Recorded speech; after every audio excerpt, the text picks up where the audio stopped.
the gravity of the soul. Welcome to Section 6, the gravity of the soul. This is one of the most important chapters in our journey. In this section, we ask a bold question. Is there a kind of gravity inside the soul, a natural pull toward virtue, justice, and love? Not just a moral ideal, but a real psychological law. Something that even the most broken human beings cannot escape. We will explore this idea through the eyes of Dostoevsky, a man who lived among the most fallen souls in Siberian prison camps, and yet discovered something eternal, that even these men responded, not to pleasure or power, but to kindness, to dignity, to mercy. We call this force moral gravity. First, we begin with the question itself. Can the soul be drawn toward the good, just as matter is drawn by gravity? We lay the foundation for this new concept, one that may reshape how we understand morality, education, and even human nature. Then, we trace its roots, from Socrates and Plato, to Christian theology, to Dostoevsky's own discovery, a moment where philosophy becomes observable reality. The next step takes us into the prison itself, where murderers and monsters show sudden flashes of kindness, not because they were reformed, but because something inside them still reacted to what is good. We will explore what that something is. A hidden desire, not for wealth or power, but for respect, forgiveness, and a second chance. We then show the moral crossroads. The soul can fall like a beast, or rise like an angel. But even in darkness, it still responds to the light. We ask, if this is true, shouldn't moral gravity become the foundation of all education? The goal is not to teach virtue like a rule book, but to awaken something already inside. And finally, we close with hope that the soul's longing for the good is real, and that if we learn to speak to that longing, we may still save what is most human in us all. Are you ready? Let's explore the inner law of the soul, and the last great foundation for moral education in our time. Instructor Introduction. Before we begin, let me briefly introduce the voice behind this course. This journey is guided by Soichi Nakamura, a philosopher, educator, and former international business leader, whose work bridges the worlds of classical wisdom and modern society. After graduating with honors from Columbia University, he went on to become the youngest Japanese partner at one of the world's largest consulting firms. But he left that world, not to escape it, but to search for something deeper, a foundation for the soul in an age of confusion. Today, he is the founder of LAIF, Liberal Arts for Everyone, a movement devoted to reviving the moral core of liberal education and building peace, not only between nations, but within the human heart. His best-selling books have reached readers across Japan and are now being translated and shared across cultures and borders. In this section, he offers not just analysis, but a new theory, one born from literature, lived experience, and deep contemplation. He calls it the theory of moral gravitation.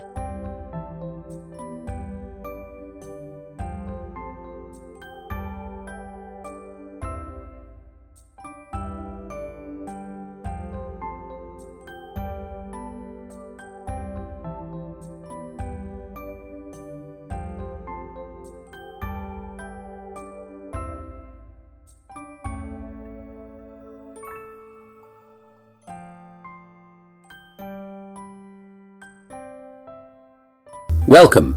Thank you for joining me in this section, perhaps the most personal and important part of this course. What you are about to explore is not just philosophy and not only literature. It's something I believe to be real as gravity. I call it moral gravitation. The idea that even when people fall, something inside them still responds to goodness, to justice, to love.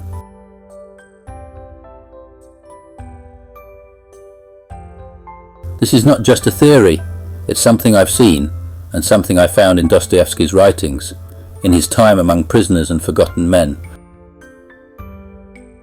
The soul, I believe, is not neutral. It reacts. But more than that, it remembers. And if we can help it recognize what it remembers, it may begin to choose what is truly good. That is what this section is about, and I am honored to share it with you.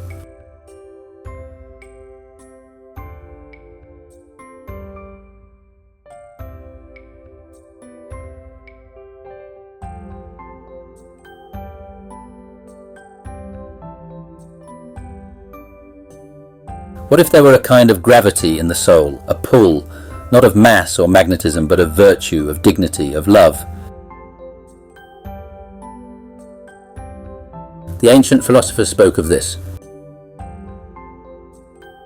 Socrates called it the inner demon.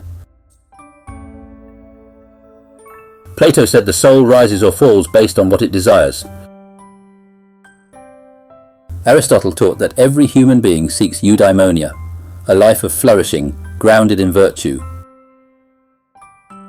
The great religions too speak of this pull, the law written on the heart, the image of God within, the hunger and thirst for righteousness. But is this just philosophy, or is it a law, like gravity?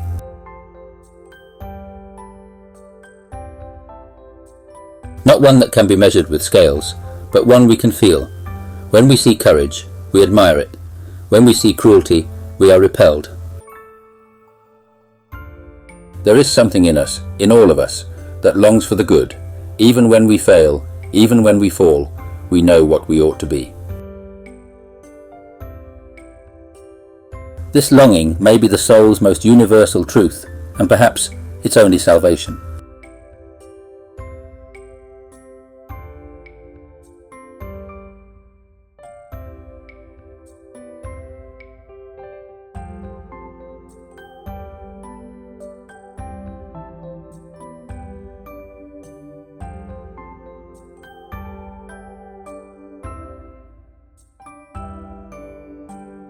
What if the soul obeyed a kind of gravity?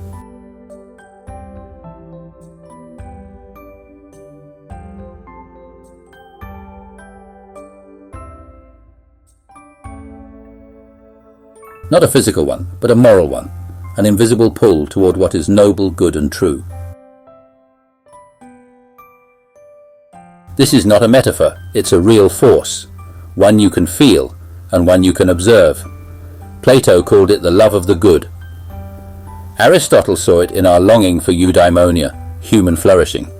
Augustine named it the restless heart that seeks God, and the Christian tradition called it agape, divine love. But we don't need to start with faith. We can start with something simpler. Even those who have lost everything, status, freedom, dignity, still long to be treated as human. They crave respect, not pity, justice, not excuses, and this too is the gravity of the soul.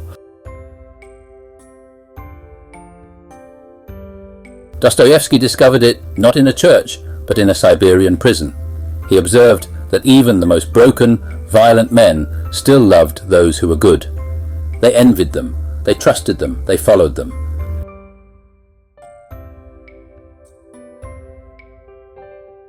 Why? Because the soul, even when diseased, still recognizes virtue, still desires meaning, still responds to love.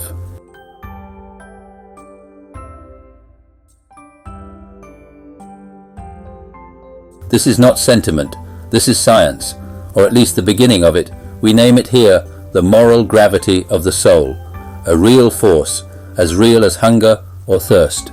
And in the next slide we'll see what happens when even the most fallen are drawn to what is good.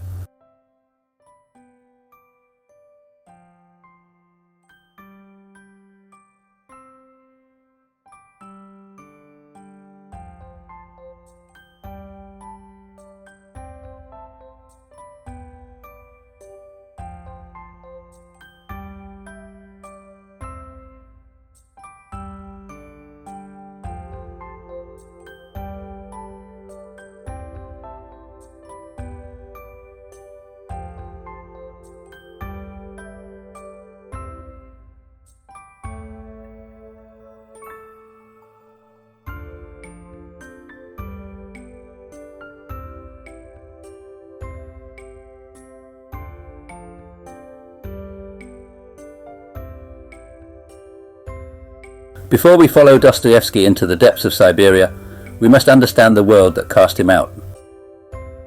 19th century Russia was a land of deep contradictions. A vast empire ruled by autocrats and aristocrats, where millions lived as serfs, legally bound to landowners, their bodies and lives mortgaged to a feudal order centuries behind the West. This was the same age when Lincoln, in the United States, was preparing the Emancipation Proclamation. But in Russia, the emancipation of 23 million serfs was far from a liberation. It was a transaction, and often a trap. Peasants were given poor land and crushing debts. Old masters became factory owners. Old slaves became cheap labour. Cities swelled with the jobless and the desperate. Prostitution, poverty and resentment filled the streets. Revolution began to brew and terrorism took root. The soul of the Russian people was wounded, confused, angry.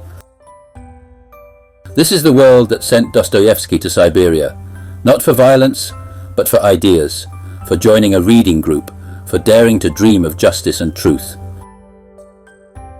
Let us now turn to the book he wrote after that descent, not a novel, not a theory, but a record of a man sent into hell, armed not with weapons, but with a pen.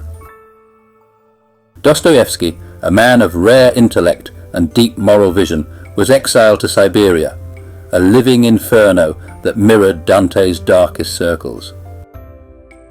But unlike Dante, who descended in verse, Dostoevsky descended in flesh. And what he found there was not just horror, but a law, a pattern, an invisible force working on the human soul. He would later call it nothing, but we might call it moral gravity.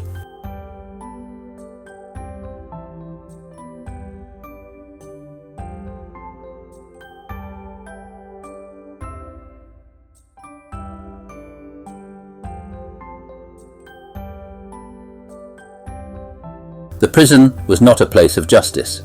It was a breeding ground of vice. Murderers, rapists, sadists, swindlers, the full anatomy of evil gathered together. Any sign of friendship or honour had rotted away. Men used each other. They smiled to your face and stole behind your back. Their lives ran on two tracks, benefit and pleasure.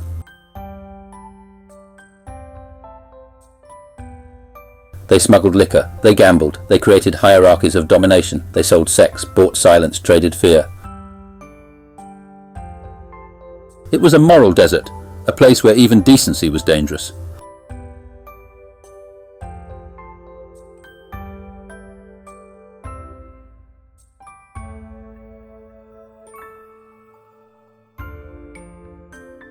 And in this desert, one thing mattered above all: money. It was not about greed, it was about survival. Money meant respect, money meant voice, money meant being seen. Lose your money, and you lost your place, your pride, your power. This was their world, and in some ways still ours. In a society without virtue, money becomes the last measure of worth.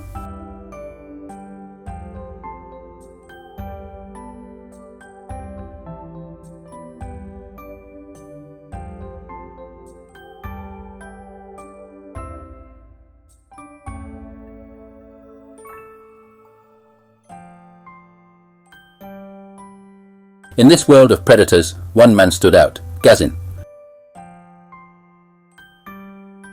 He found pleasure in torment, especially of the weak, of girls, of innocence. Even in prison, he made profit. He smuggled alcohol. He ruled through terror. He was not simply a criminal, he was a beast. A mirror of what humans become when virtue dies.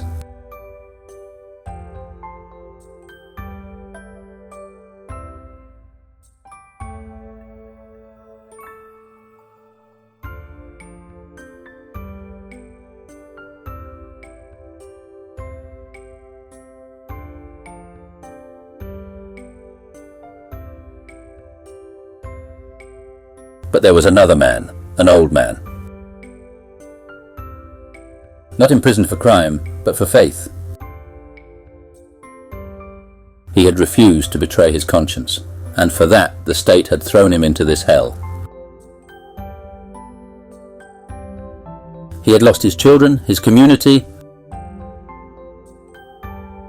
and yet he bore it all with peace. He did not preach, he did not complain, he endured. And slowly the other prisoners began to see in him something they had never known: virtue.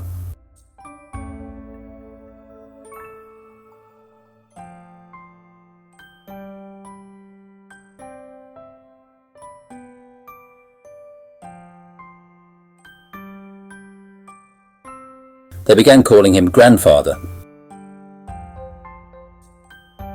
They gave him gifts.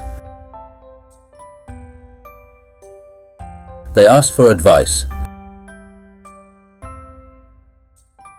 They entrusted him with money, the one thing they valued more than life. Why? Because they sensed he could be trusted. In a world of betrayal, his soul was firm. They didn't know the 4 cardinal virtues, but they felt them in him.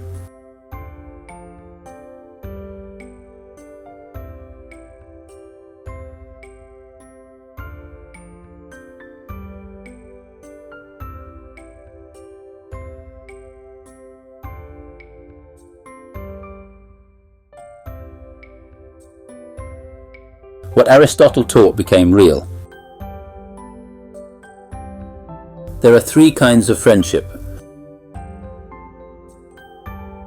based on utility, based on pleasure, and based on virtue. At first, only the first 2 existed in the prison. But now, through this man, the third began to emerge. Even in a moral wasteland, virtue called out and was recognized.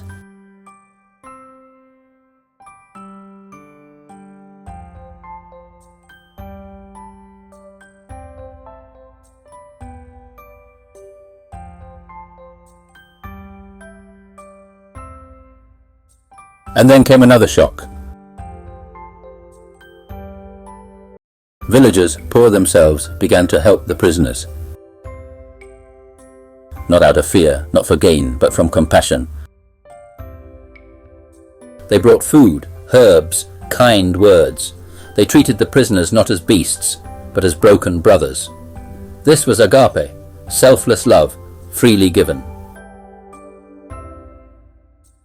And again the prisoners did not become saints, but they responded. Even the worst of them softened. Not reformed, but touched. This is moral gravity. Even evil reacts to good.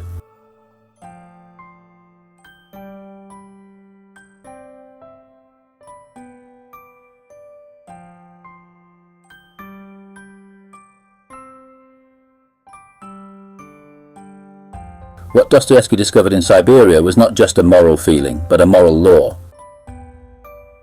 Not a theory, but a force.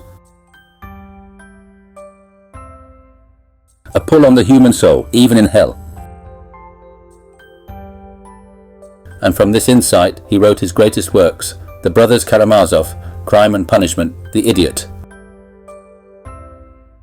In each he explored this law, that virtue and love have a gravitational force, that even the most fallen cannot erase their humanity, that we are drawn, however faintly, to the good.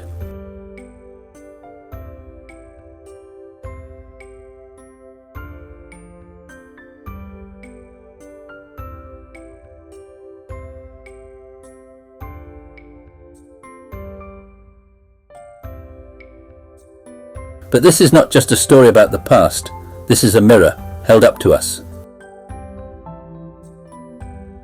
Do we not still live in a world where money is the last dignity, where utility and pleasure define most relationships, where virtue seems naive and agape unrealistic.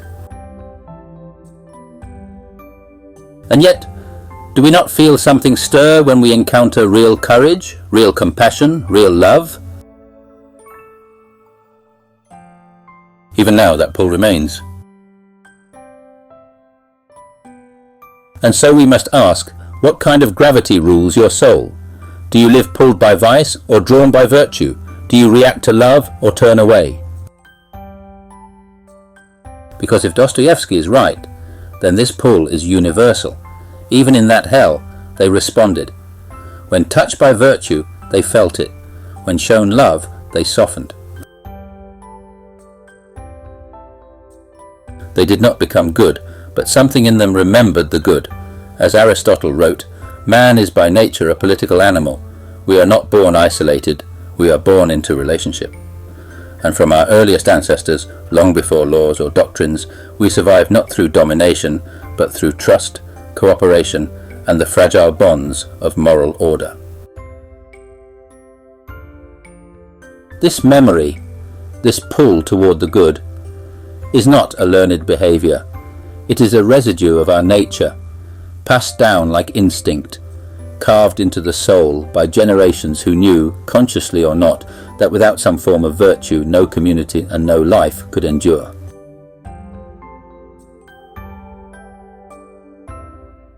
And when neither virtue nor love was present, they longed for it, as if their souls were built to receive it. That is the law Dostoevsky discovered, not moralism, not redemption, but gravity, moral gravity, the pull of virtue, the memory of love planted deep in the soul, even of those who had lost everything else.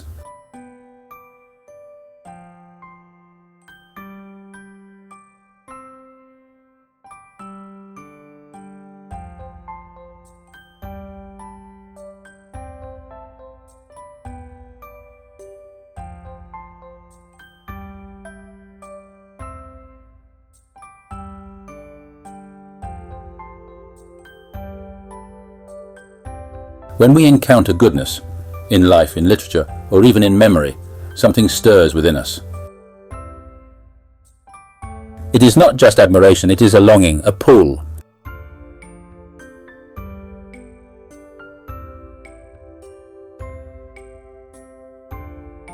Something in us leans toward the good, as if the soul recognizes a home it once knew.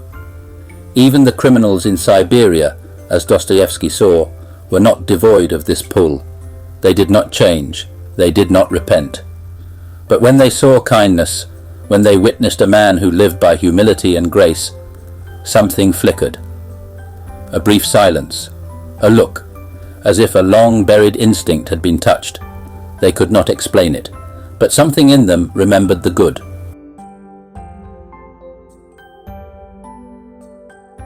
Aristotle called man a political animal, not merely because we form cities, but because we are drawn to meaning, order, and the shared pursuit of the good.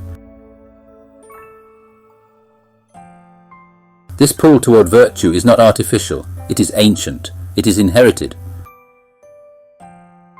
Not from culture, but from the long memory of the soul, passed down from those who, long before civilization, survived not by power alone, but by loyalty, courage, restraint, and care. It is an algorithm older than any law, embedded in the soul of the species.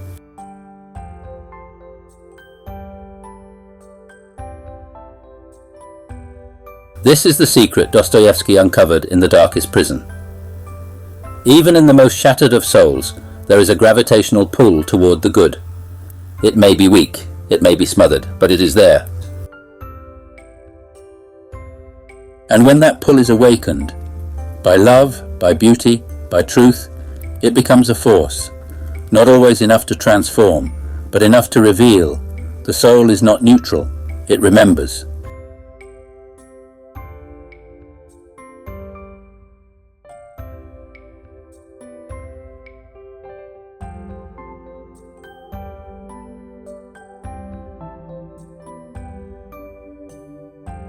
The soul cannot remain still.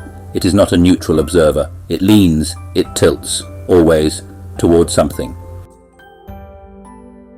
We are not machines, and we are not mere animals. We live between two natures, the beast, driven by appetite and fear, and the angel, drawn by truth and love. Ancient thinkers understood this well. Plato spoke of the soul as a charioteer, struggling to guide two horses, one noble, one unruly.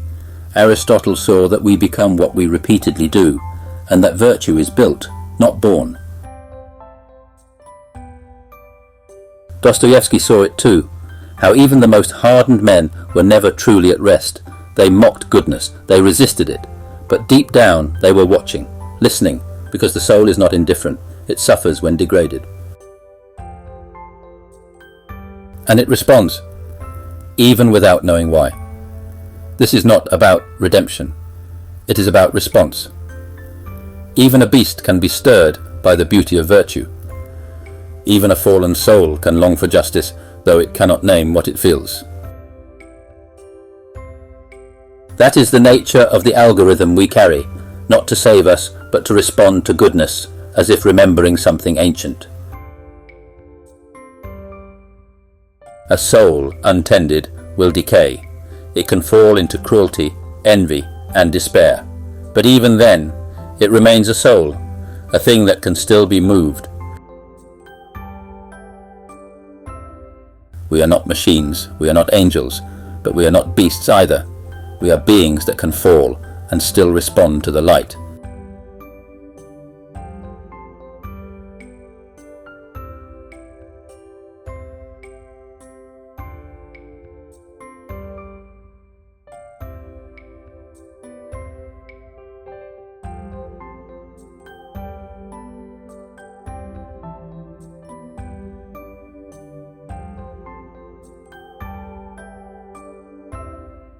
If the soul responds to goodness, not because of culture, not because of calculation, but because of something older, deeper, shared, then we are not just teaching ideas, we are awakening reactions. And those reactions to love, to justice, to beauty are not random. They follow a pattern, a gravitational pull toward the good. This is not just a metaphor, it is a law in search of proof, a pattern observed in Siberian prisons, a truth glimpsed in Greek philosophy, a force intuited by saints and poets.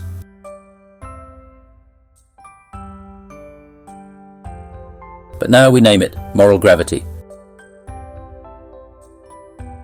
And like any law, it is not enough to sense it, it must be studied, tested. That is why this course exists. Not to impose morality, but to reveal the design that is already there, to help the soul not only react, but recognize.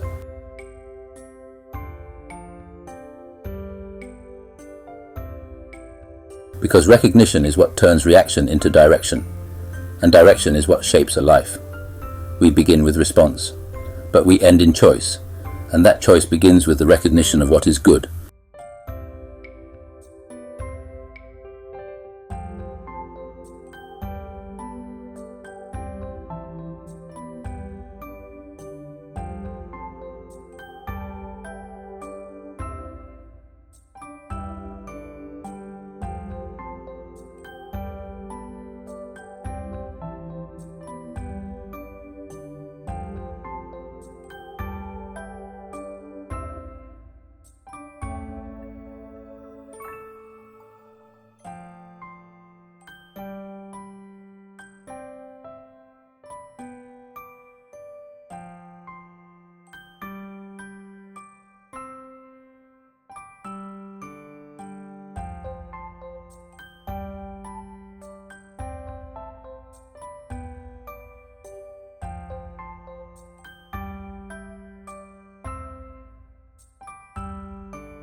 We have seen how the soul reacts, how even in the darkest places, in Siberian prisons, in the collapse of virtue, something still stirs at the sight of justice, courage, compassion.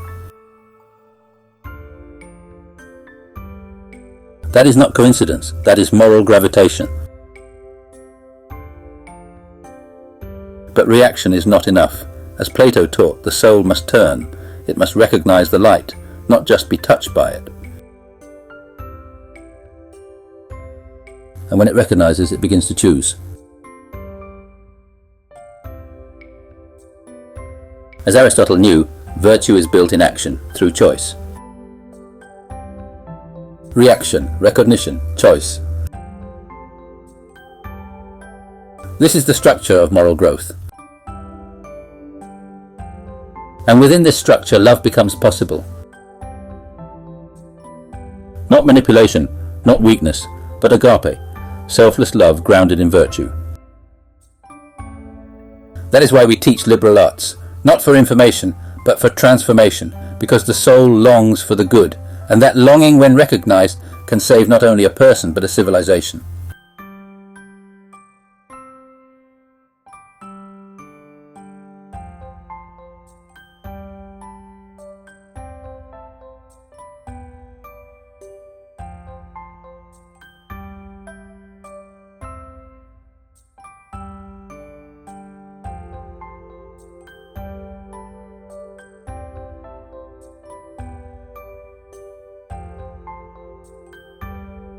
Before we move on, let us pause and reflect on what this section has offered. Key takeaways, Section 6. The gravity of the soul. Even the most fallen souls still respond to goodness, virtue, and love. This response is not a product of culture or education, but a deeper structure within the soul. We call it moral gravitation. A reaction, however, is not enough. The soul must also recognize what it is reacting to. That recognition is what allows the soul to turn. As Plato taught, from recognition comes choice, the foundation of virtue, as Aristotle understood. This is the true purpose of liberal education. And within that circle of virtue, agape, selfless love, becomes possible, not as sentiment, but as the highest expression of a soul rightly formed.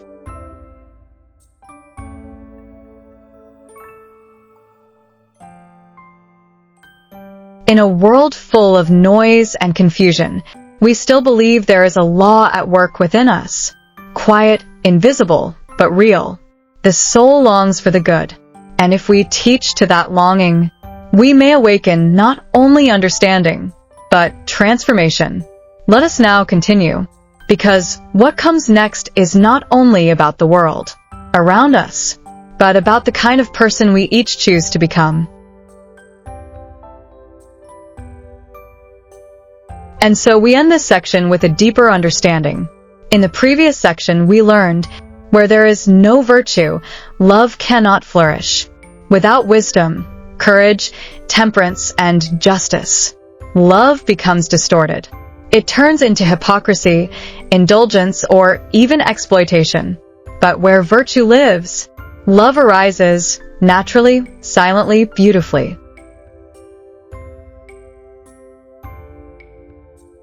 And in this section, we saw that even those with zero moral formation, the most hardened, broken men, still reacted to virtue and love. They were stirred, but they did not change. Why? Because reaction alone is not enough. As Plato taught, the soul must turn. It must recognize the good. Only then can it begin to choose it. This is the law of moral gravitation. It begins with reaction, but only becomes transformative through recognition and choice. And that is where we go next. In the final section, you will be invited to check the state of your own soul, not in judgment, but in clarity. With the help of the virtues we've studied, you will explore, where am I strong? Where do I need growth? What does my soul gravitate toward? This is the heart of moral education, to know ourselves and to choose the good. Let's take that final step together.